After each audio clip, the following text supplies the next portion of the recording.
Бүгінгі тақырып экология. Оның қиындықтарын біз бүгін талқылаймыз. Қоршаған ортаға ең үлкен қауіп-қатер ғаламдық жылыну. Көмір, мұнай және газ тәрізді қазба қалдықтары атмосфераға көмірқышқыл газын шығарады. Содан кейін бұл газдар атмосферада қалып қояды. Газдардың мөлшерін азайта аламыз.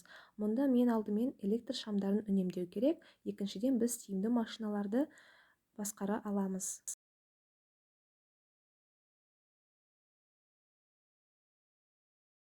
Күнделікті естіп отырғанымыздай мұхиттар ластанған. Біз үйде суды үнемдеуіміз керек. Ауаның ластануы денсаулыққа зиян келтіреді. Біз қоғамдық көлікті пайдалануымыз керек.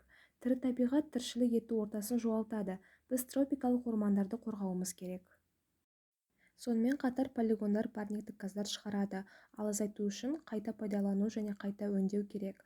Ол үш себеп біз қоршаған ортаны қорғауға көмектесетін ең жақсы нәрсе болуы мүмкін. Қысқарту, егер біз сатып алатын және пайдаланатын заттардың мөлшерін азайтсақ, қоршаған орта үшін жақсы болар еді. Қайта пайдалану, мүмкіндігінше заттарды қайта пайдалануымыз керек. Бір реттік сату пакеттерін пайдаланамыз, оның орнына қайта қолдануға болатын сөмкені алыңыз. Үшіншісі, қайта өңдеу. Қалдықтарыңызды қайта өңдеу арқылы қоршаған ортаға көмектесіңіз. Біз қайта өңдей аламыз: қағаз, пластик, металл және шыны.